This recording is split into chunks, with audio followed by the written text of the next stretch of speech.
Autre sujet maintenant dont nous avons déjà discuté à l'émission, eh bien, c'est le chemin des sanctuaires Montréal-Sainte-Anne-de-Beaupré qui vous invite à nouveau à faire votre Compostelle québécois en faisant un chemin de pèlerinage à la marche qui traverse la vallée du Saint-Laurent de Montréal à Sainte-Anne-de-Beaupré. Donc, afin d'en savoir un peu plus sur cette véritable expérience de vie, eh bien, je rencontre Nicole Tremblay, une résidente de Beaupré, et elle nous livre son témoignage dans l'entrevue qui suit. Alors, Madame Tremblay, bonjour. Bonjour. Vous allez bien? Très bien. Oui, vous êtes ici pour nous parler de votre expérience parce que vous avez vécu le chemin des sanctuaires Montréal-Sainte-Anne-de-Beaupré. Alors, après ma barre, là, qu'est-ce qui vous intriguait à vivre cette expérience-là? Bien, c'est qu'au Québec, moi, je ne savais pas d'abord qu'il existait des chemins. J'avais fait Compostelle avant, Saint-Jacques-de-Compostelle, et c'est là, à Saint-Jacques, que j'ai su qu'il y avait des chemins à Québec. Ah, OK. Alors là, ça m'a intriguée, puis j'ai dit, bien, regarde, je pourrais le faire. Si j'ai fait Saint-Jacques, il me semble que je pourrais faire Montréal-Sainte-Anne.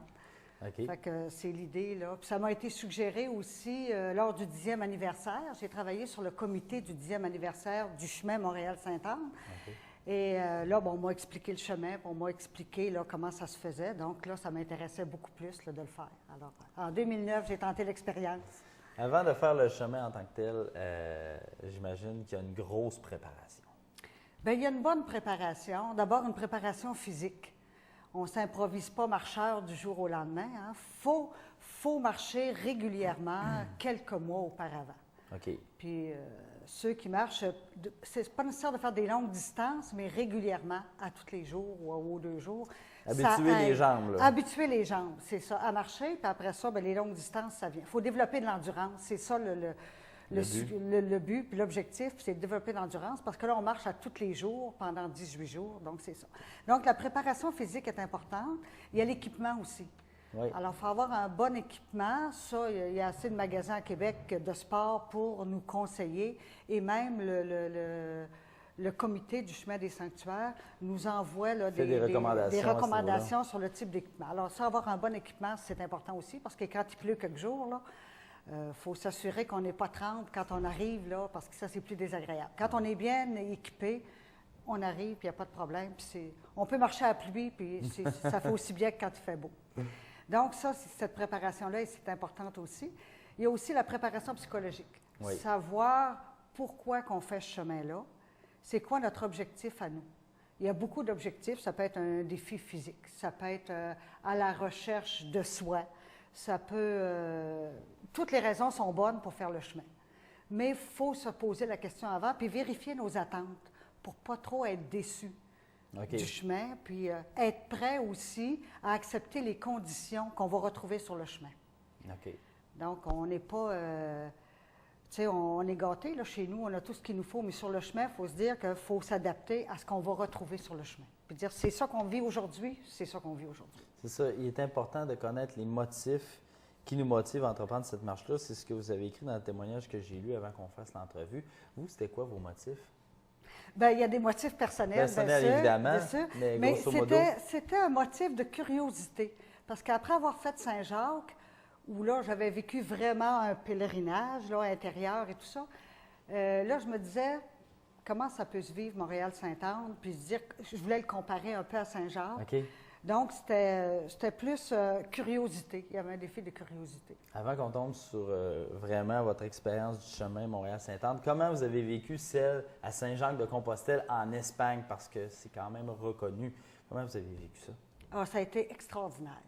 Je recommande ça à tout le monde. Puis on pense que c'est très difficile à faire, mais je me dis, avec un peu d'entraînement, les gens vont à leur rythme et ça se fait. Puis les rencontres qu'on fait là, c'est extraordinaire. On rencontre des gens du monde entier, hein, des gens d'Europe qui ne parlent pas nécessairement notre langue, mais on se comprend avec le verbal. C'est intéressant. Les gens sont prêts à nous aider.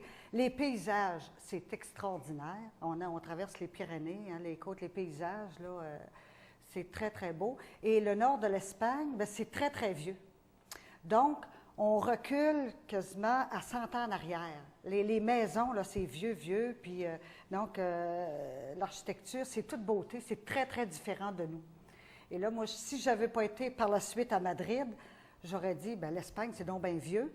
Mais par la suite, j'ai été invitée par quelqu'un à Madrid, et là, j'ai vu que, regarde, il était au 20e siècle, au 21e siècle, comme disons. Donc, c'est une expérience extraordinaire à vivre, là, Saint-Jacques. Nous autres, on l'a fait en 31 jours. J'étais partie avec une compagne. On l'a fait en 31 jours, 800 km. Puis, c'est parce qu'on peut aller à notre rythme. Ouais, Puis c'est important de respecter notre rythme, comme le chemin Montréal-Sainte-Anne, de ne pas chercher à suivre l'autre qui va plus vite ou des choses comme ça. Et aller à notre rythme à nous. Sinon, quand tu as 20 puis 25 km à faire, si tu pars trop vite, tu n'arriveras pas au bout. Tu vas être trop essoufflé. Donc, votre expérience en Espagne, ça, c'était en 2006. En 2009, 2006. vous avez fait le chemin des sanctuaires Montréal-Sainte-Anne. Est-ce que vous pensiez vivre une expérience semblable à celle que vous avez vécue en Espagne, mais à plus petite échelle peut-être? Je ne pouvais pas m'imaginer comment ça se vivait à Montréal-Sainte-Anne, malgré qu'il m'en avait parlé. Les gîtes, par exemple, d'accueil, je me disais... Puis je ne pensais pas... ce qui m'a surpris aussi dans le chemin, c'est l'accueil des gens. Les gens qui nous voyaient passer avec un sac à dos disaient « Vous êtes des pèlerins ». Puis, tu sais, on était reconnus comme des pèlerins qui font un chemin. Donc ça, je me dis, les gens de Québec ont aussi cette sensibilité, puis le respect du marcheur aussi, puis ils étaient prêts à nous offrir leur aide, puis les hébergements étaient extraordinaires aussi, les gens très, très accueillants.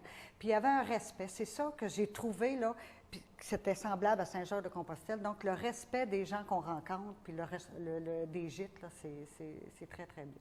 Parlez-moi un peu d'une journée typique. Là. Vous vous réveillez dans un gîte, on déjeune, on part à marcher. Comment ça fonctionne? On se levait tôt, nous autres, hein, parce qu'on aimait mieux finir tôt, parce que des fois, l'avant-midi, ça va bien, ça marche bien.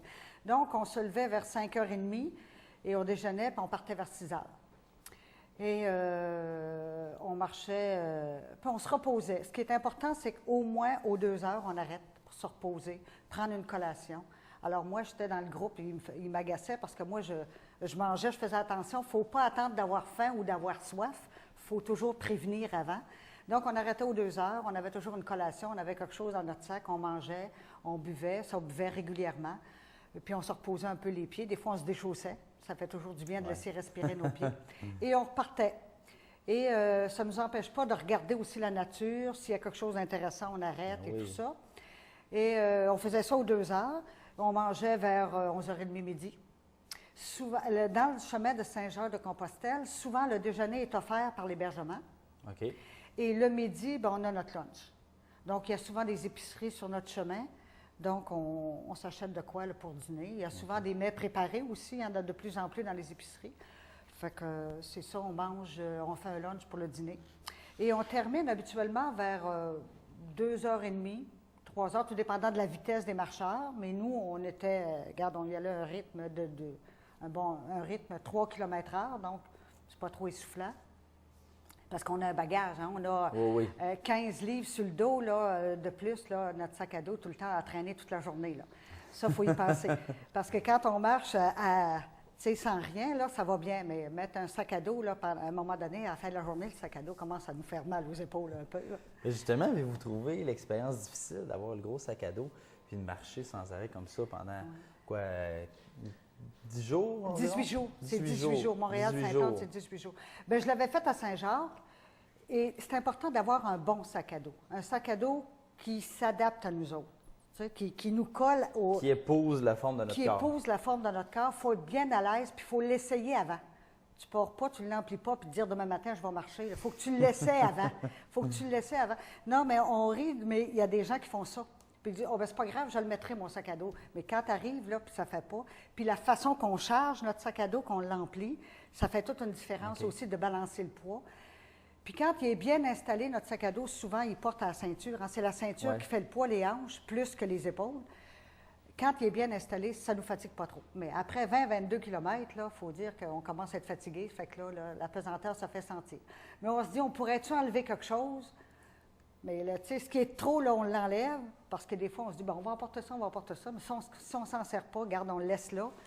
Puis, mais on veut toujours l'apporter. Parce que c'est important que, comme pèlerin, qu'on ait nos bâtons puis notre sac à dos. Les bâtons aussi, c'est très important. En tout cas, pour moi, c'était très important parce que ça supporte, ça ménage les genoux, puis ça nous supporte aussi. OK. Mais est-ce que vous avez trouvé l'expérience difficile en soi? Non. Moi, il y a des journées qui sont peut-être plus difficiles que d'autres, c'est sûr. C'est comme la vie de tous les jours.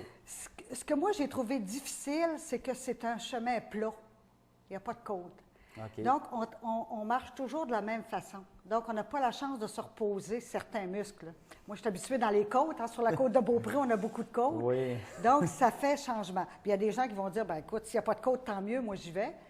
Ça dépend de chacun de nous autres, là. Mais c'est un chemin qui se fait bien. Puis, en bonne compagnie, bien, regarde, c'est agréable. Pour les gens qui se posent des questions à la maison, qui se disent, ben moi, bon, vous n'avez parlé un peu de la nourriture tout à l'heure par rapport au gîte, mais au niveau de la nourriture, au niveau de l'hébergement, est-ce que vous, dans l'ensemble, c'était une expérience positive? Parce que souvent, c'est la question. Bon, on va manger à peu près n'importe quoi, on va peut-être arriver dans un gîte, puis comment que ça va se passer, tu sais? Moi, j'ai trouvé les gîtes extraordinaires. Je ne m'attendais pas à ça. J'ai été très surpris de l'accueil des gens puis de la qualité des gîtes. On couche dans des lits à tous les soirs. Il y a un soir qu'on a couché par terre sur des matelas de gymnastique, là, des matelas de sol. OK. Mais les 17 autres soirs, là, c'était dans des lits. Puis bien souvent, on a des sous-sols qui sont à nous autres. On a une petite cuisinette où on peut faire notre souper. OK. Il y a d'autres gens qui nous offrent le souper. Puis on peut aller à l'épicerie puis se faire notre petit souper ou on peut aller au restaurant. Alors nous autres, on alternait. Des fois, quand l'épicerie était proche, on pouvait se faire à souper dans le gîte. On se faisait à souper. Sinon, on allait au restaurant. Donc, si on a mangé moins bien le midi, on se reprend le soir. Fait qu'on reprend un bon repas le soir. Puis, Quelle a été votre plus grande découverte dans cette expérience-là? bien, j'ai connu beaucoup de nouveaux chemins, des nouveaux endroits que je n'avais jamais connus. Parce que les gens nous demandent, j'ai fait Montréal-Sainte-Anne, as-tu pris la 20 ou la 40? Donc, on ne prend ni la 20 ni la 40, bien sûr.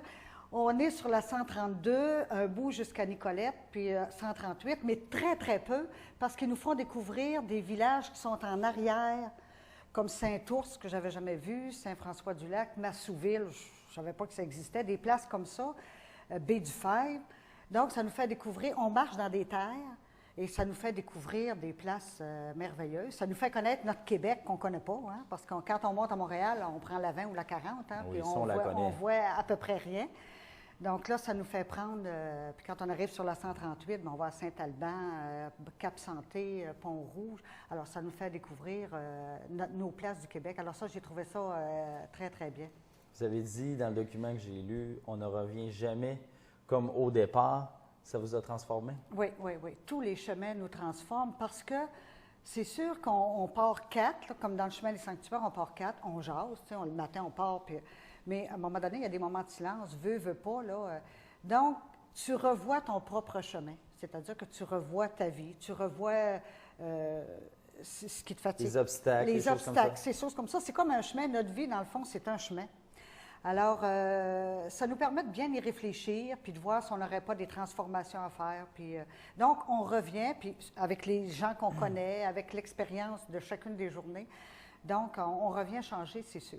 C'est sûr que ça nous fait une ouverture à l'autre, une ouverture au monde aussi qu'à la maison, tout seul, ben, on ne voit pas. Donc, Bref, que du positif. Ah, c'est du positif, oui, oui, oui. Oh, je recommande ça à tout le monde. C'est une belle Justement, expérience. parlant de recommandations, c'est possible de le faire, les chemins du sanctuaire en font à chaque année, je crois. Puis pour ceux qui voudraient vivre cette expérience-là, bien, il y a une possibilité de s'inscrire. Oui, il y a une possibilité de s'inscrire. Donc, cette année, on a jusqu'au 30 avril pour s'inscrire. OK. Et le chemin commence du 4 au 28 juin. OK. C'est-à-dire que le 4 juin, le 4, le 5, le 6, à chaque jour, il part 4 marcheurs. Donc, c'est possible de s'inscrire, même si on n'est pas 4 dans le groupe, on peut se joindre à un groupe. Okay. Donc, ça, c'est intéressant aussi. Les deux expériences peuvent être intéressantes. Si on connaît, on est 4, on part ensemble, c'est bien. Puis si on ne le connaît pas, moi, j'ai fait l'expérience Rimouski-Sainte-Anne l'année passée, où je ne connaissais pas, je suis partie toute seule, puis j'ai eu des excellentes rencontres, là. J'avais un bon groupe qui était avec moi. Donc, les deux se font. Alors, vous pouvez vous inscrire. Et donc, ça commence le 4 juin, ça se termine le 28 juin. Donc, les premiers marcheurs, après 18 jours, du 4, ils arrivent le 22 juin. Alors, c'est comme ça. Et alors, pour s'inscrire, il y a deux possibilités. Vous pouvez appeler au 418-663-4011 au poste 8 ou sur le site Internet www.chemindessanctuaires.org. Alors, il y a une possibilité de s'inscrire et d'avoir de l'information là-dessus. Merci beaucoup d'être venu partager votre expérience avec nous. Moi, ça m'a fait plaisir.